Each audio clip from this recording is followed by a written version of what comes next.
and then there were 4. We got a lot done in our priority areas, including public transit, public safety, affordable housing, and more. Mark Sutcliffe says the job isn't done and makes it official, registering to run for another term. It's billed as a partial solution. Did open up that extra bus lane off of Woodruff, which helped. It did help, but it's not enough. But frustrated commuters say it isn't making a big difference. Now they're doing this till the end of July. Really, it's tough. Opening a bus-only lane to traffic at the problem pinch point on the Queensway at Woodruff. And is her food truck a lemon? Fryers that they gave me, there's a history of them being defective. An Ottawa woman frustrated with the company from which she purchased her truck. And they don't answer. They refuse. And looking for answers.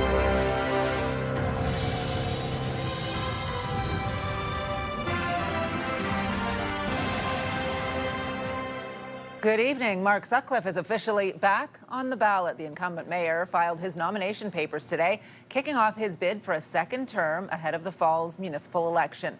CTV's Leah Larocque joins us with a look at the race for mayor. Leah.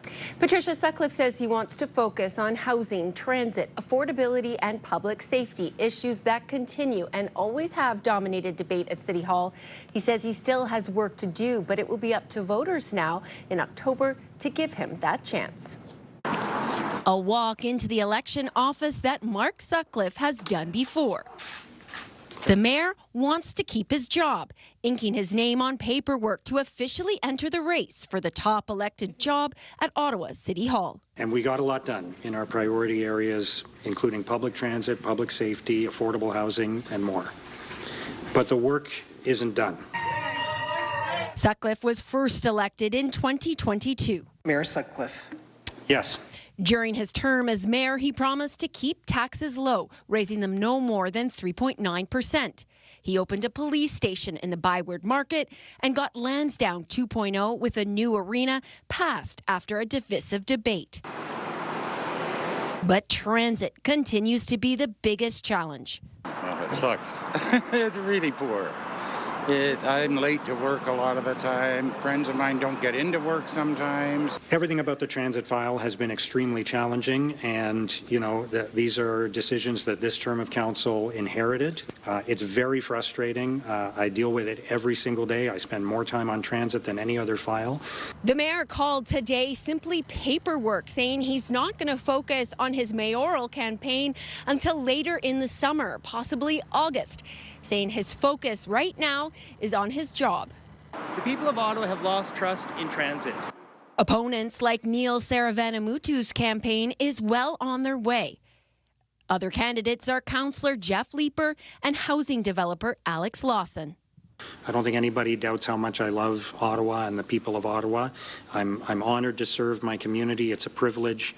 But the ultimate decision will be in voters' hands. I might vote for him, yeah. But it's just a matter of, I like to see the options. We reached out to all the other mayoral candidates who welcome Sutcliffe to the mayor's race today. Candidates have until August 27th to register, and voters go to the polls on October 26th. Patricia. All right, CTV's Leah Larocque live for us tonight. Thank you. And coming up in about 20 minutes, we'll chat with Mark Sutcliffe about his reasons for seeking a second term in office. Well, it's been another slow commute for drivers on Highway 417 around Pinecrest today due to construction.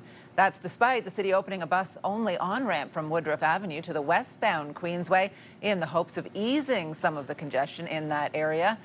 We want to take a live look at the Queensway right now, and there you go. Yeah, we've seen it worse, but not moving terribly quickly. Monday does tend to be a somewhat lighter day through the week. This is the Woodruff Pinecrest area right now where there is that lane closure on the left-hand side. Now, CTV's Josh Morano spent the day speaking with drivers who say they were not seeing a whole lot of relief just yet. Josh.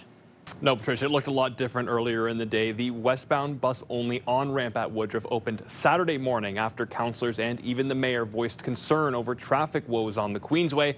The temporary change is designed to improve car flow through one of Ottawa's busiest construction corridors.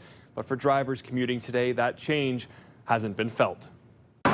Bumper to bumper, stop-and-go traffic heading westbound on Highway 417 between Woodruff Avenue and Pinecrest Road continues to drive Ottawa motorists up the wall. They're doing this till the end of July. Really, it's tough. John Sakeley says the gridlock caused by a lane closure for Stage 2 LRT construction has made an already time-sensitive job even more difficult, delivering blood samples to hospitals across the city. I need to get to those labs, within an hour, some of them within 2 hours. But, for any slowdown, it's really costly. The city is hoping to offer some relief, opening this bus-only on-ramp off Woodruff Avenue to all vehicles. That's a good idea also, for sure. To anything you can do to alleviate the problems caused by construction. That might help a bit, but I don't think so. You will find out today or next few days that it's going to be just as bad. But as seen Monday afternoon, it's still a snail's pace. My residents have been heavily impacted. Councillor Teresa Kavanagh says she's heard the frustration from residents in her ward and notes the city should look for ways to speed up the construction, which is slated to be completed by July 28th. We've got to monitor, and if I hear one more time that there's nobody there, that's frustrating. All this, and they don't see any workers. We've got to make sure that the work is happening. For Sakeley, while he appreciates the city making the effort to open a lane of traffic, it's still not enough. I know people in Toronto, it's normal for them to, spend 2 hours on the highway, but, for us, we're frustrated because we have no other way. In a statement late today, Ottawa's Director of Rail Construction Program apologizing for the inconvenience caused by the construction. Richard Holder saying, quote, "We recognize the inconvenience this has caused for commuters and nearby communities who have faced increases in cut-through traffic." Holder says the contractor will work extended hours, including evenings and weekends, and the work is scheduled to wrap up on July 6th. That would be 3 weeks ahead of schedule. Patricia. That is some good news for commuters. All right, CTV's Josh Morano live for us tonight. Thank you. You can scan the QR code on the bottom of your screen to link to us online or visit ctvnewsottawa.ca. We have more details on the Highway 417 construction and other projects around Ottawa and this new timeline on this particular patch of construction. You can download the CTV News app right now. Just scan the QR code on your screen using your smartphone. A food truck owner in Cassleman is speaking out after having multiple issues in the months since purchasing the truck last year, from a leaking roof to fire hazards. Risa Daigle says the company she bought it from is skirting accountability. CTV's Katie Griffin is here with the details. Katie. Well, Patricia, in addition to the cost of the truck and the new kitchen, DAG has spent tens of thousands of dollars more fixing everything from the gas lines to equipment. The issue started more than a year ago and still persists, and we've spoken to other business owners who purchased from the same company and have experienced similar issues. It's the lunch rush at Smash and Grab in Cassleman. This is an undertaking that I took on for my daughters to kind of secure their future. And it's a dream come true for all of us because we've always wanted to do this. But since opening last year, Risa Daig and her daughters have had nothing but issues with their food truck. There's always growing pains in a new business, right? But it's been one thing after the other, and it's very frustrating. Daig bought the used truck with an all-new kitchen from Food Truck Canada in April 2025 for $60,000. This is a problem. Almost immediately, rain seeped in through the roof. Now the electrical panel. Both deep fryers failing within weeks of picking up the truck. When I went to their shop to pick up the second fryer, one of their employees told me the fryers that they gave me, there's a history of them being defective, and he didn't know why they were installed in my truck. The wiring inside of this was not wired properly. The fire suppression system also unexpectedly going off. It destroyed our floors, it destroyed our product, everything, and our loss of sales. The Cassleman Fire Department issuing inspection orders, flagging multiple issues needing to be fixed, including no grease drip tray beneath the exhaust system, no certification markings, labels, or listings on grease filters, and a missing Class K fire extinguisher, something the company lists as included. Sent them an email, and I just said, please do the right thing. And I said, I'm giving you an opportunity to make it right. and they don't answer. They refuse. When asked for an interview or written response to the allegations, the company first said, "Sorry, we are not interested." Then in a follow-up wrote, "We are the most reviewed food truck manufacturer in Canada with several locations across Canada. We have way more positive reviews than negative ones." This is the only thing holding on to my propane tanks. The first day that we went driving, I nearly lost my fryer because it wasn't hooked in properly. Haley Wright's trailer also has problems. He said that what we paid for is what we get, and told us pretty much to go on our own way and figure it out. What are we having today? Back in Cassleman, I think it's great. I wish it was open all year round. customers like Fred keeping those behind smash and grab going. We don't want to be like, oh, maybe we're going to open this day, maybe not. We want to be here for the community. Dag says she's speaking out to warn others. So I didn't do enough of my due diligence because I trusted them. I trusted what they advertised and I trusted what they said to me. And so that's on me. But it doesn't mean it's okay. And Dag has all of the clearances to open and manages any issues as they come up. The Technical Standards and Safety Authority says the truck met all safety requirements. Patricia. All right, CTV's Katie Griffin live for us tonight. Thank you. Still ahead, thousands of community and social workers on strike in Renfrew and right across the province. That story coming up. A live look through our Centennial Glass sky cam. 21 degrees out there right now, quite a bit warmer today than that cool day we saw yesterday to wrap up the weekend on Sunday. As we take a look at your forecast, and we have some good stuff in there this week. A few clouds this evening, mainly sunny skies tomorrow. We will see a chance of showers on Wednesday. So Tuesday looks like the best day right now, but Wednesday still nice, and we are seeing temperatures that will be above 20 right through the week. 20 degrees at 8 o'clock tonight. You'll wake up to 15 at 7 o'clock, and there's those nice temperatures for your Tuesday. A warm one for sure. 24 degrees by noon, 28 in the afternoon, although as you can see, a bit of a wind gusting in the afternoon, so will not feel quite as warm as that looks on the board. Right now in the capital, it is 21 degrees with a few clouds. Ontario's police watchdog has ended its investigation into a fatal single-vehicle crash on Bank Street in Ottawa's South End in January. But the director of the Special Investigations Unit says he found evidence of misconduct by Ottawa police officers who attended the scene, but failed to find the driver's body. CTV's Stephane Keys is following this story for us tonight. Steph. Patricia, the crash happened on January 23rd on Bank Street near Morningside Avenue, which is south of Greeley and Metcalfe. That's the day 24-year-old Cole Meisner lost his life.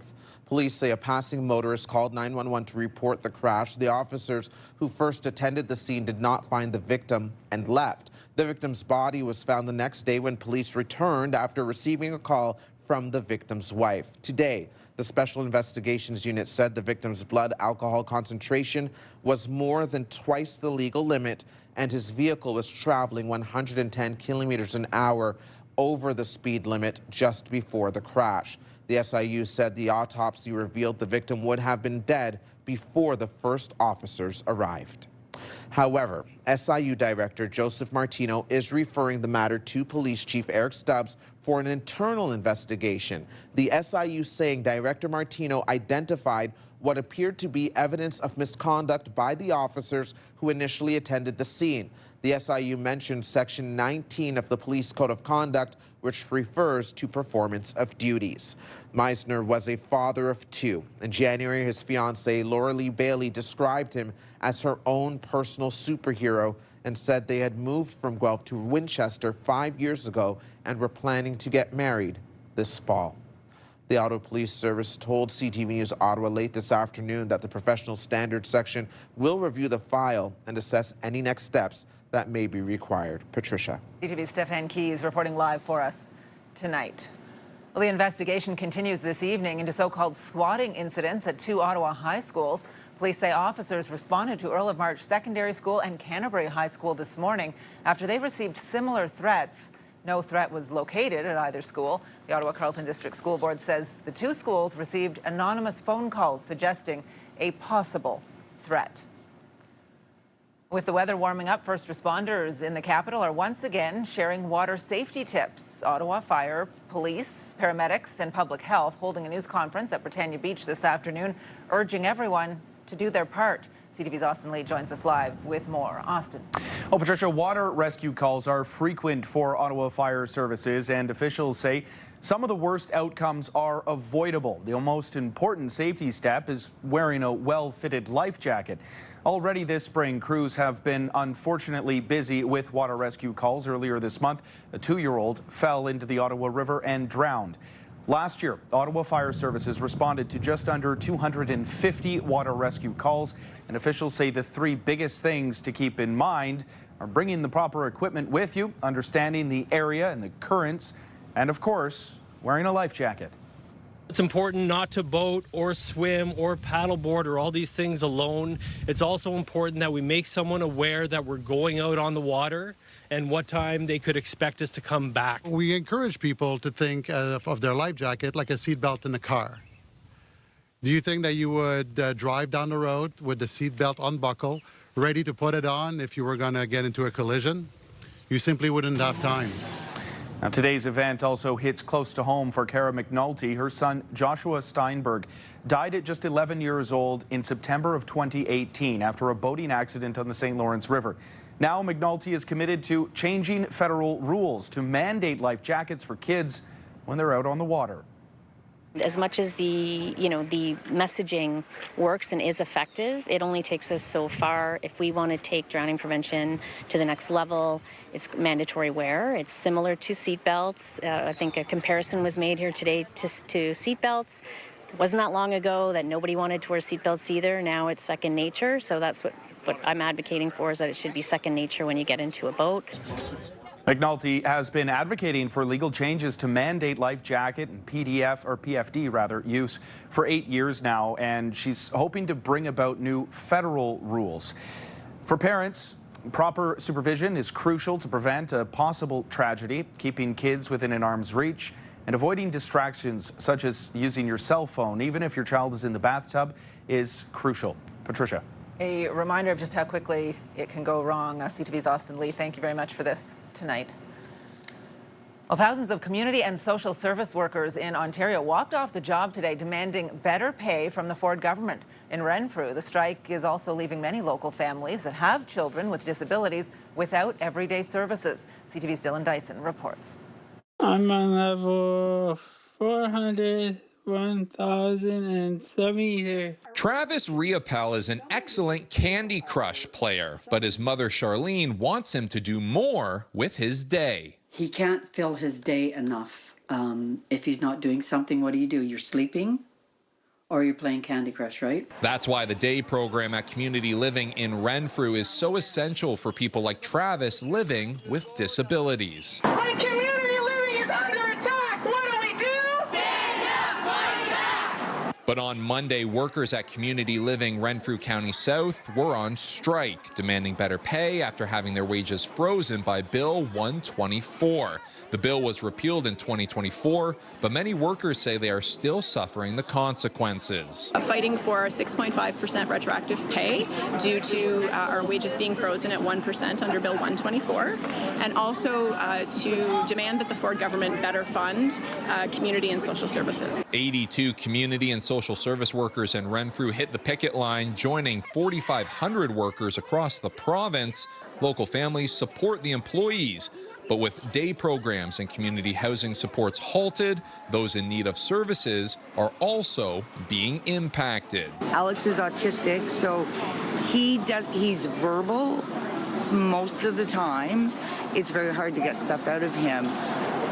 But these ladies, they can get it. They work with him. It's a system that's falling apart, I think. It's just, soon we won't even have it. It's just, then what are we going to do with all these dear people that need help? The union says it has been in contract negotiations for 2 years. In a statement, the Ministry of Children, Community and Social Services said, while collective bargaining is a matter between the employer and the union, we expect every service provider to have strong contingency plans to protect residents and ensure their care is never disrupted.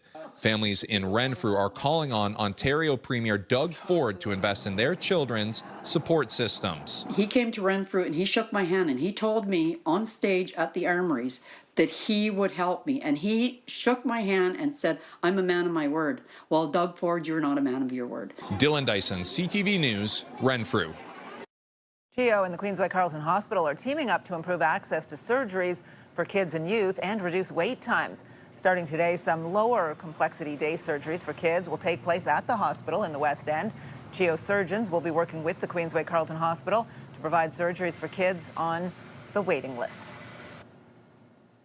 This is part of making sure that every kid gets their surgery as quickly as possible. And CHEO is doing more surgeries than ever of the most specialized kinds of surgery. They're reaching out to expand their capacity to serve children in the region. So our hospital was happy to jump in and help. The program was already underway to hundreds of surgeries for kids performed outside of CHEO. Ontario Cabinet Minister Caroline Mulroney is leaving politics. The daughter of former Prime Minister, the late Brian Mulroney, was elected in 2018 as part of Doug Ford's first provincial government. She has served in multiple cabinet positions and is currently president of the Treasury Board. In a letter, Mulroney said that 2 years ago she lost her father and she and her husband recently became empty nesters, and now is the right time to start a new chapter. Well, the countdown officially began today to the CHEO Telethon on CTV. 3, 2, 1. The CHEO Telethon kicked off its online campaign today, which will end with the telethon on CTV Ottawa on Saturday, June 6th. You can visit the CHEO Foundation website to meet 6 remarkable children and youth who access a variety of clinics and care at CHEO, the CHEO Research Institute, and Roger Nielsen Children's Hospice. Well, 5 ducklings have been reunited with their mother after being rescued from a sewer in Orleans.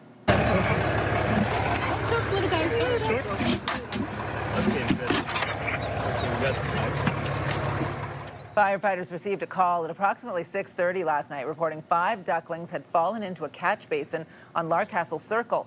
They were able to scoop the ducklings out of the catch basin. A resident followed the mother and other ducklings to a nearby street, allowing officials to reunite the 5 ducklings with the family.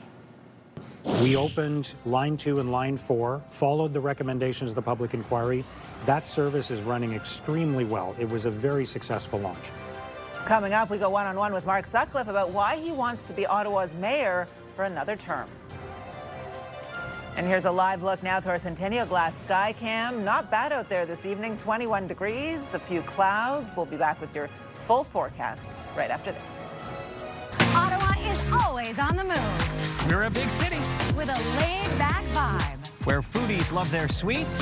And markets bursting with flavor. Wrapped up in waterways. And hot summer days. This is a city where culture is on display. And the future meets the past. Where people come together. Always proud. Often loud. Whee! And positively the best place to live. We move with you, Ottawa!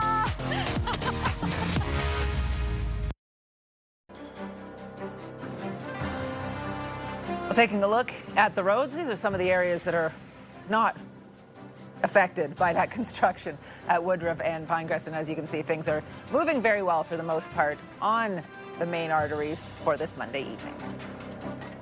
Well, the hot and more humid weather is returning to Ottawa as the final week of May gets underway. It was a cloudy morning for a bike ride near Britannia Beach before the clouds moved out of the region for the most part. We had some nice sunshine. The humidity tomorrow will make it feel like 34 degrees. Yes, we have a summer day on the way for you tomorrow as we take a look at our conditions out there, and most of those clouds have started to dissipate right over Ottawa, so fairly clear skies tonight ahead of that warm day for you tomorrow. Here are the temperatures around the country right now. Very cool day in St. John's at 7 degrees, 11 in Charlottetown. As we move into Ontario and Quebec, seeing some of that warmer weather, a nice sunny day in Toronto and in Windsor today with temperatures in the low 20s. Out west, Winnipeg seeing 25 degrees, quite warm in the prairies, getting up into the upper 20s through there, a little cooler into Vancouver where they are in the teens with mostly cloud cover. Tonight's overnight lows tonight will not get terribly cold. We'll stay in double-digit territory. Bancroft, the exception to that, seeing 8 degrees, otherwise 12 and 13 for the most part. Right here in Ottawa-Gatineau, looking at 10 degrees for our overnight low, 12 in Kemptville, 14 to the east of us in Montreal. Okay, here's this warm day for you tomorrow. A little bit of summer. It will not be quite as warm along the Seaway, but still full-on sunshine. Mid-20s will be very, very pleasant if you happen to be along Lake Ontario at all. 28 right here in Ottawa, 27 in Cornwall, 28 to the north of us as well, and temperatures in the upper 20s through much of the rest of the region, including in Petawawa and Kemptville, and to the east in Montreal. Your 7-day forecast is brought to you by Davidson Hearing Aid Centers, celebrating over 80 years in family business. But if you're thinking that's going to stay, well, not to that extent. That's the warmest we have this week with 28 degrees. It'll cool off to 24 on Wednesday, about a 30% chance of showers. We will see some mix of sun and cloud through the day. Those overnight lows staying fairly warm, especially overnight into Wednesday. 11 degrees for the overnight low on Thursday, but lots of sunshine, 22 degrees. And on Friday, 20 with a few showers and a slightly cooler weekend. Well, taking a closer look now at one of our top stories, Mark Sutcliffe is officially seeking a second term as mayor of Ottawa. Sutcliffe filed his nomination papers to run for mayor at the city's election offices at noon. He was first elected mayor in the 2022 election, receiving 51% of the vote. And joining us to talk about the campaign and why he wants a second term is Mark Sutcliffe. And you know exactly, Mark, now what this entails. Why do you want more of it? I think if you go back to 2022 and why I entered the race at that time, Patricia, it was what was going on in the city at that time. We were coming out of the convoy and the pandemic and the light rail inquiry, and there was a real sense that Ottawa was going in the wrong direction, and City Council was toxic and dysfunctional. There was a lot of infighting and not a lot of progress. And so I wanted to change that. And I got everybody working together again. We went from division to collaboration. We went from kind of dysfunction to real progress. We went from Ottawa falling behind to Ottawa moving forward. And I'm proud of the work that we did as a collaborative city council. And now we've solved some of the problems we inherited from the previous term of council. And we have an opportunity to keep that work going. There are still some big challenges in the city. Residents are worried about rising costs and public safety and potential job cuts. And so I don't think this is the time to do a big U-turn and go back to the way things were 4 years ago. I want to keep moving Ottawa forward. Well, one word answer, what's not done from the first term that you need to finish off in the second term, and is it transit? Well, transit is one of the areas where we've made some progress, but we still have a long way to go. We need to do more in fixing our roads and sidewalks. We need to do more around public safety. We need to do more around housing, especially affordable housing. We need to do more around affordability, but definitely transit is an important area, and I'm proud of the work that we've done so far on public transit, but we still have work to do, and that includes completing the upload of the LRT to the provincial government. Before we get to the upload, which is obviously a goal for you this term if you are re-elected, but when you look at transit and you talk about, yes, we inherited some of these problems, but just in recent weeks, you hire a new transit boss, you outline this plan, this vision for transit. A couple of days later, we see a shutdown of a portion of it due to a staffing issue. When it comes to transit in this city, is it in a better place now than it was when you were elected or not? Let's compare 2022 to 2026. In 2022, our light rail system was the subject of jokes all over the country. We had a derailment before that. We had issues in the summer of 2023 that stemmed from the decisions of the previous council. We were the subject of a public inquiry. That's the record of the previous term of council on public transit. This term, we opened Line 2 and Line 4, followed the recommendations of the public inquiry. That service is running extremely well. It was a very successful launch. This term of council, we purchased 500 new vehicles for OC Transpo to deal with the historic mechanical issues. We now have hundreds of electric buses that are either on the road or on their way to Ottawa that are going to change the nature of our fleet entirely and reduce all these mechanical issues. We have an opportunity to invest so much more in public transit going forward. By the way, we already increased the public transit budget in Ottawa by more than any other city in the country in the last 4 years. And now with the upload, we'll have the chance to put even more money towards public transit going forward. Okay. We're going to have a better service in the future. You mentioned the upload a couple of times, and I want to ask you about taxes because, of course, that was a big part of the first campaign, campaigning on 2.5% and keeping taxes that low for the first couple of years, then get closer to the 4% mark in the last couple of years. How are you going to be able to balance that going forward, given some of the affordability issues in the city? And can it be done without completing that upload within the next term? The upload is going to happen. We have a signed agreement with the provincial government, but the work has to be done to bring it across the finish line. And I think, obviously, I'm the best person to get that work done and complete that process with the provincial government. But beyond that, look at my record on taxes. While other cities in Canada have seen huge property tax increases, look at Toronto and Vancouver, 22% over the 4 years. Vancouver, 25% over the 4 years. In Ottawa, we've kept our tax increases to an average of 3% for the 4 years, the lowest, the absolute lowest of any major city in the country. So I'm going to make a commitment in this campaign to keep tax increases as low as possible, in the same range as what I promised 4 years ago, the promise that I kept. We did a lot of hard work to find savings and efficiencies at City Hall, $250 million in savings and efficiencies. We're going to do more of that work. We're going to manage our budget the way your viewers, our residents, manage their finances at home. We're going to be very, very careful with taxpayers' money. All right, Mark Sutcliffe, and you can watch our full interview with Sutcliffe on our website, ctvnewsottawa.ca. There are 3 other candidates registered in the race for mayor: home builder Alex Lawson, current Kitchissippi councillor Jeff Leeper, and community organizer Neil Saravanamutu. Election day is Monday, October 26th. Coming up, Tamarack Ottawa race weekend hits the finish line with some sore legs, big smiles, and a lot of money raised for charities. Tonight, the Prime Minister's blunt warning about the Alberta referendum. That is a very dangerous bluff. What direct comparison Mark Carney made about separatist momentum. Later on CTV National News and Watch on Crave. Our popular Team of the Week segment is back. If you want to be a part of our Myers Automotive Group Team of the Week, upload your video to ctvnewsottawa.ca. The world's best women golfers will be teeing it up in the National Capital Region next summer. I'm so excited that the CPKC Women's Open is returning to the Ottawa-Gatineau region in 2027 at Royal Ottawa Golf Club.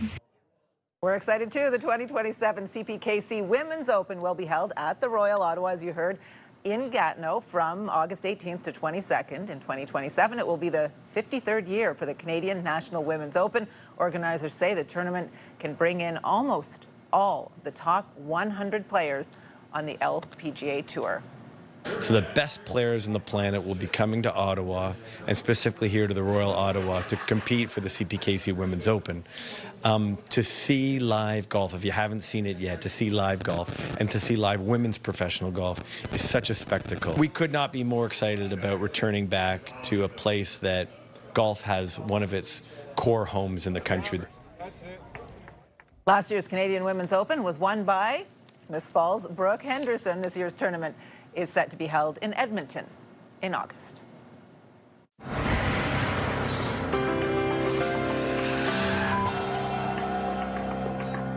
Tonight's big picture, a Kelowna pool and spa store had an unexpected shopper.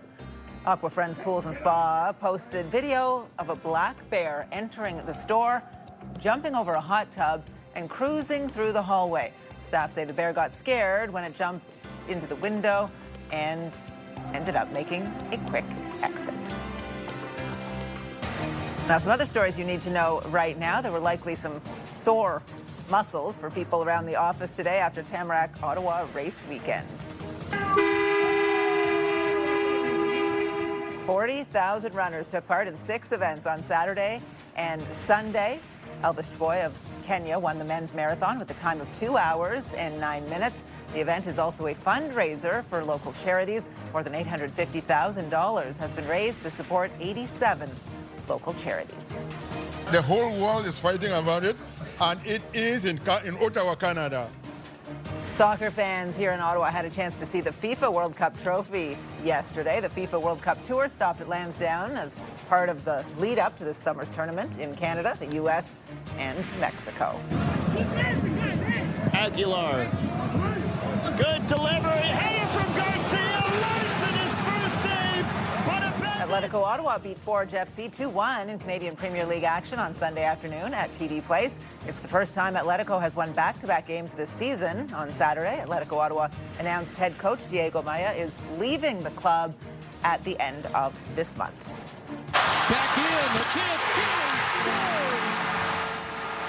The NHL's Eastern Conference Final shifts to Montreal tonight for Game 3. The Canadiens and the Hurricanes split the first two games of the series in Carolina. Game 3 is set for 8 p.m. at the Bell Center. Tim Hortons is launching a campaign to hire about 10,000 new employees. The move comes as the number of temporary foreign workers in its restaurants declines. The coffee chain utilized the TFW program during the pandemic. The newly launched hiring spree comes on the heels of Tim Hortons' announcement that it will be opening 80 new restaurants in Canada. I think it was from 1996. So it's a 30-year-old ticket. Coming up, an unpaid parking ticket may come back to haunt you.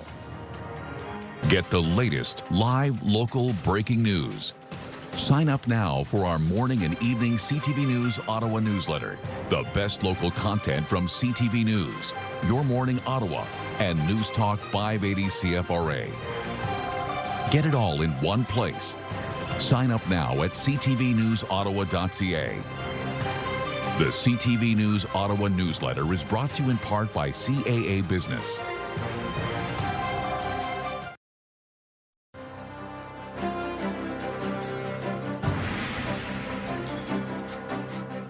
If you get a parking ticket or any kind of traffic ticket, it's good to deal with it right away. If you don't, it could come back to haunt you later. The City of Toronto is digging through its vault, finding old parking tickets, and they want drivers to pay up. CTV's Pat Foran reports.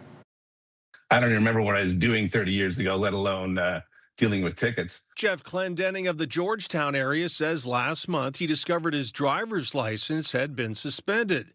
He first thought there may have been fraudulent activity, but he discovered it was due to a parking ticket from the 1990s. And the ticket was from 1996. So it's a 30-year-old ticket. And surprisingly, it was on there, and it's for $32.75. When he contacted Service Ontario, they had no record of the infraction. Finally, he tracked it down to a parking ticket in Toronto that had been partially paid. But due to the outstanding balance, his license was suspended. He feels he should have got a warning first. You know, I was shocked that I didn't get in that first letter, you know, hey, you've got this outstanding fee. You've got 15 days to resolve this issue. Otherwise, we're going to suspend your license. He paid the parking ticket, but to get his license back, he also had to pay a driver's license reinstatement fee of $281. Something else he felt was unfair. That could be someone's car payment. That could be someone's, that could be their food. Ontario's Ministry of Transportation told CTV News unpaid fines do not expire. If a ticket remains unpaid, it can lead to plate denial or a driver's license suspension. To reinstate a suspended license, individuals must pay the outstanding fine and penalties as well as a reinstatement fee. Toronto is actively going after unpaid parking tickets, which could amount to tens of millions of dollars. Clendenning says they should use a different process than having driver's licenses suspended. It certainly has an appearance of using a very, very powerful tool of removing someone's license to collect a very, very old and outstanding fee. Pat Foran, CTV News. We're kind of going into it super excited, positive spirits, kind of ready for anything though. Coming up, businesses get ready for the crowds as the FIFA World Cup draws closer.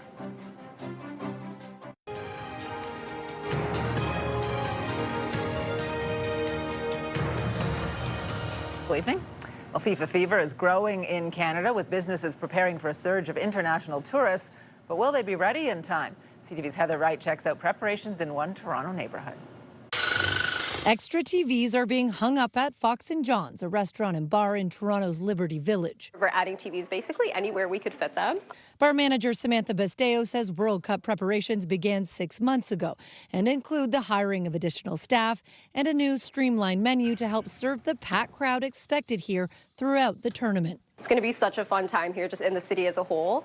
but it comes with a lot of nervousness and we kind of don't know fully what to expect. So we're kind of going into it super excited, positive spirits, kind of ready for anything though. Liberty Village is used to hosting big crowds. The neighborhood is the unofficial gathering spot for fans of Toronto FC. But the crowds expected during the World Cup will likely eclipse anything this area has seen before. For the roughly 10,000 people who live here, the tournament brings excitement and some trepidation. It's definitely going to be busy, but I think it'll be fun. It'll be a lot of good vibes. With 45,000 fans expected to pack Toronto Stadium for each match, in addition to the fan festivals located nearby, the foot traffic through this part of town will be a big boost for businesses. It's going to be interesting, I guess. There's going to be crowds of people. There's a lot of hype behind it. Kevin McDougall owns Merci Mon Ami with his wife, a restaurant and catering business. It has survived the economic crisis of 2008 and the COVID pandemic. He says the economic climate right now is just as tough, and the World Cup will be a big help. So the margins are tighter than they ever were. So something like this definitely will help increase volume, which increase, revenue. So your margins are still tighter, but you're getting more revenue. So the World Cup kicks off in less than 3 weeks here in Toronto, with the city expecting more than 300,000 visitors over the course of the tournament. Heather Wright, CTV News, Toronto. Then the negotiations started. We need a signed bat. I understand what that means, yeah. Coming up, intense negotiations over a home run ball. Taking a live look through our Centennial Glass Skycam, 21 degrees in Ottawa, a little bit of cloud out there. We have a beautiful day on the way for you tomorrow. We'll tell you about that when we return.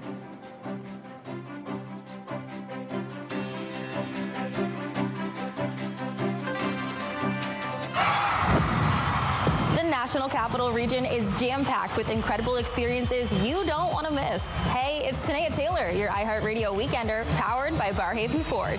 Get the inside scoop on all the biggest and best events every Thursday, Friday, and Saturday on CTV, Move 100, Pure Country 94, TSN 1200, and News Talk 580 CFRA. iHeartRadio Weekenders is powered by Barhaven Ford. Take your weekend pass. You've got the Bronco Sport for it.